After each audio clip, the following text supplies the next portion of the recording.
Hit TV YouTube channels లో మీ వ్యాపార ప్రకటనలకు మరియు ప్రమోషనల్ ఇంటర్వ్యూస్ కోసం వెంటనే సంప్రదించండి. నమస్తే. ఎన్నో ఆధ్యాత్మిక కార్యక్రమాలు మన ఛానల్లో ప్రసారం అవుతూనే ఉంటాయి. అలాగే రాశి ఫలాల ద్వారా చాలా విషయాలు గతంలో కూడా వివరించి ఉన్నారు. మనందరికీ సుపరిచితులు నాయకంటి మల్లికార్జున గురువుగారు. సో, మల్లికార్జున గురువుగారితో మనం చాలా కార్యక్రమాలు మున్ముందు చేద్దాం. కాకపోతే ఈరోజు ఒక ముఖ్యమైన కార్యక్రమం చేయబోతున్నాం. ఎందుకంటే ఆయన ప్రముఖ జ్యోతిష్యులు, వాస్తు, అలాగే ఆగమ శాస్త్ర, గణిత శాస్త్ర పండితులు కాబట్టి ఈరోజు ఒక మంచి విషయం గురించి చెప్పబోతున్నారు. శని వక్రగతిన పట్టబోతోంది. జూన్ 30 నుంచి 138 రోజుల పాటు ఉంటుంది అన్నట్టుగా వివరిస్తున్నారు. అయితే వివిధ రాశుల వారికి ఏ విధంగా ఉంటుంది ఈ శని ప్రభావం అనేది చూడబోతున్నాం, వినబోతున్నాం.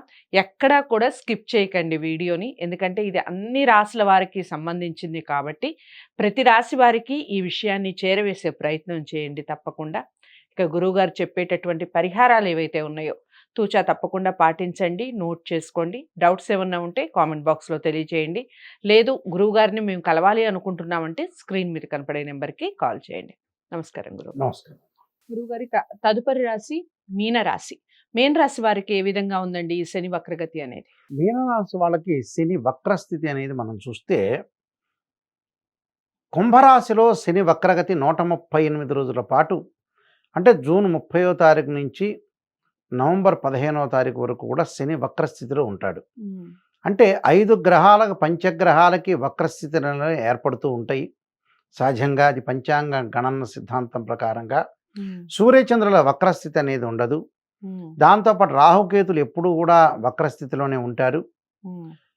2 ప్లానెట్స్ అనేవి ఎప్పుడూ కూడా రొటేట్ అవుతూ ఉండగా ఒక ప్లానెట్ దాని యొక్క వెలాసిటీ తగ్గితే దాన్ని దిస్ ఈజ్ ద రెట్రోగ్రేడ్ అంటారు. అంటే ఆ రెట్రోగ్రేడ్ అనేది వక్రస్థితిలో అనేది చేరుతూ ఉంటుంది. భూమి మీద ఉండే వాళ్ళకి ఆ గ్రహం అనేది వెనక్కి వెళుతుందని మనం తెలుస్తూ ఉంది. అయితే వక్రస్థితి వల్ల, వక్రస్థితి అంటే దాన్ని తిరోగమనం అంటాము, రెట్రోగ్రేడ్ అంటాము. డైరెక్ట్గా ఉంటేనే ఒక రకమైన ఫలితాలు ఉంటుంది, ఇండైరెక్ట్ అంటేనే రెట్రోగ్రేడ్ అంటాం. ఉంటే మరొక ఫలితం అనేది గ్రహాల యొక్క ప్రభావం అనేది మానవుడి మీద పడుతూ ఉంటుంది. అంటే this is the gravitation force అంటాం. అంటే ఇక్కడ అంతరిక్షంలో జరిగే ప్రక్రియలకి మానవుడికి అవినాభావ సంబంధం అనేది బాగా ఎక్కువగా ఉంది. దానిలో మీనరాశి వాళ్ళకు వచ్చేటప్పటికల్లా కుంభరాశిలో శని యొక్క సంచారం వల్ల మీనరాశి వాళ్ళకు వ్యయస్థానంలో ఉన్నట్టు అర్థం. కానీ రెట్రోగ్రేడ్లో ఉంటే దాని వెనక రాశికి సంబంధ బాంధవ్యాలు ఎక్కువగా ఉంటాయి. అంటే మీనరాశి వాళ్ళకి లాభస్థానంలో శని ఉన్నట్టుగా మనం అర్థం చేసుకోవాలి. ఇక్కడ మీనరాశి వాళ్ళకి ఎలా ఉంటుంది అంటే కొన్ని మంచి చెడుల యొక్క మిశ్రమం అనేది బాగా ఎక్కువగా ఉంటుంది. అంటే సమస్యలు తల ఎత్తుతాయి. అలానే సహ ఉద్యోగులతోటి, అధికారులతోటి అనుకూలంగా ఉండటం, ఉద్యోగ ప్రయత్నాలు సఫలీకృతం కావటం, ఆర్థిక పరంగా ఆదాయము లాభంలో కలిగే అవకాశాలు ఎక్కువగా ఉంటాయి. అలానే అన్ని పనులలో కూడా విజయం లభించే అవకాశం ఉంటుంది. అలానే ఆర్థిక పరంగా పుంజుకునే అవకాశాలు ఎక్కువగా ఉండటం, సహ ఉద్యోగుల అధికారులతోటి వివాదాలు, మాటల విషయంలో పొందిక ఉండలేకపోవటం, అలానే ముఖ్యంగా మీనరాశి వాళ్ళకి ఏంటంటే వ్యయస్థానంలో ఉన్న వాళ్ళకి లాభస్థానాధిపతి వ్యయాధిపతి కూడా ఇక్కడ ఏదైతే శనేశ్వరుడు కావటం వల్ల ఆర్థిక సమస్యలన్నీ కూడా తొలగిపోతాయి. రుణాలు తొలగించుకునే అవకాశం ఎక్కువ ఉంటుంది. వాళ్ళ ఆదాయ పరంగా బాగా ఉంటుంది. కొన్ని వివాదాల్లో తలదూర్చడం కానీ, ఆర్గ్యుమెంట్స్ చేయటం కానీ ఉండకూడదు. ఒత్తిళ్ళు ఎక్కువగా ఉంటాయి. అలానే శత్రు రోగ రుణ బాధల నుంచి విముక్తి అవుతారు. అంటే శత్రువుల నుంచి, రోగాల నుంచి, రుణ బాధల నుంచి విముక్తి లభించడం, మంచి పరిచయాలు పెరిగే అవకాశాలు ఉంటాయి. ఆదాయ ప్రయత్నాలన్నీ కూడా, ఆదాయానికి సంబంధించిన ప్రయత్నాలన్నీ కూడా విజయవంతం అవుతాయి. ఎంతో కొన్ని విషయాలు, అనేక కష్ట నష్టాల నుంచి ఎంతో ఉపశమనం అనేది లభించే అవకాశం ఉంటుంది. అంటే వక్రించిన లాభస్థానం ప్రభావితం చేయటం వల్ల అనేక కష్ట నష్టాల నుంచి వాళ్ళు కోలుకునే అవకాశాలు ఉంటాయి.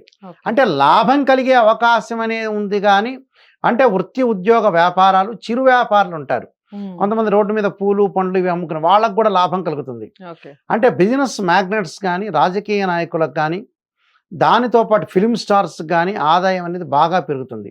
అంటే కుటుంబ జీవితం కూడా ఆనందంగా ఉంటుంది, శాంతిపరంగా ఉంటుంది, కుటుంబ సౌఖ్యం, కీర్తి, వృద్ధి, ధనాదాయము, మనోనిబ్బరము, సంతృప్తి, అలానే అనుకూలంగా ఉండటం, కుటుంబ జీవితంలో కూడా మంచి విజయాన్ని సాధించే అవకాశాలు ఒకటి ఉంటాయి. ఓకే. అంటే టోటల్గా వీళ్ళకి ఏంటంటే బానే మంచి జరిగే అవకాశాలే ఎక్కువగా. ఎక్కువగా ఉంటాయి. ఉమ్. ఒక్కటి కొన్ని అధికారులతో వివాదాలు, ఉమ్. మాటల విషయంలో మటుకు కాస్త జాగ్రత్త. బహుజాగ్రత్తగా ఉండాలి. జాగ్రత్త కాదు, బహు అనే వర్డ్ ఉపయోగించాలి. ఓకే. ఓకే. జాగ్రత్త అంటే మితభాషి కావాలి. రైట్. ఉమ్. డబ్బును కూడా మితంగా ఖర్చు పెట్టాలి. అంటే ఉమ్. మితభాషి కావాలి, మితభాషి కావాలి, మితంగా ఉండాలి. మధ్యవర్తిత్వం అనేది మంచిది కాదు. రైట్. అంటే దీని విషయంలో కొద్దిగా సమస్యలు తలెత్తకుండా జాగ్రత్త తీసుకొని కొన్ని పరిహారాలు తీసుకొని ముందుకు వెళ్తే డెఫినెట్లీ వీళ్ళు ఇవన్నీ కూడా ఓవర్కమ్ చేసే అవకాశం గ్యారంటీగా ఉంటుంది. ఓకే.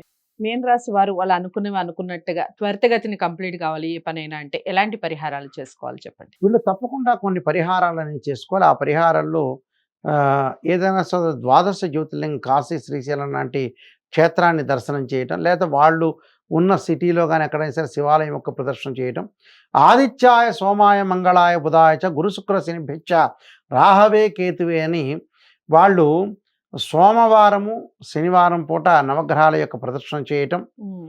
వీలైతే శైవ ఆలయాలు దర్శన చేయటం ఒకటి, నువ్వుల దానము, నల్ల వస్త్రము, నల్లని గొడుగు, నల్లని చెప్పులు దానం చేయటం చాలా మంచిది. ఓకే. ఓం నమః శివాయ పంచాక్షరి సోమవారం రోజున చేయటం వల్ల కూడా మంచి ఫలితాలు జరిగే అవకాశం డెఫినెట్లీ ఉంటాయి అమ్మ. అదండి మీన రాశి వారికి చాలా వరకు బాగానే ఉంది. ఇంకా మీరు అనుకున్నవి త్వరితగతిన కంప్లీట్ కావాలి అంటే పరిహారాలు చేసుకోండి. ముఖ్యంగా జాతకాలను ఒకసారి పరిశీలించుకొని పరిహారాలు చేసుకుంటే శుభ ఫలితాలు ఉంటాయి. జాతకాలు పరిశీలించుకోవాలి అనుకుంటే స్క్రీన్ మీద కనపడే నెంబర్కి కాల్ చేస్తే నాయకంటి గారు మీకు అపాయింట్మెంట్ ఇవ్వడం జరుగుతుంది. మీ జాతకాలని పరిశీలించి చక్కగా చెప్పడం జరుగుతుంది పరిహారాలు. వీడియోని లైక్ చేసి షేర్ చేయండి. ఛానల్ని సబ్స్క్రైబ్ చేసుకోండి. ఇలాంటి మరిన్ని మంచి కార్యక్రమాలతో మీ ముందుకు వచ్చే ప్రయత్నం చేస్తాను. అంతవరకు సెలవు. నమస్తే.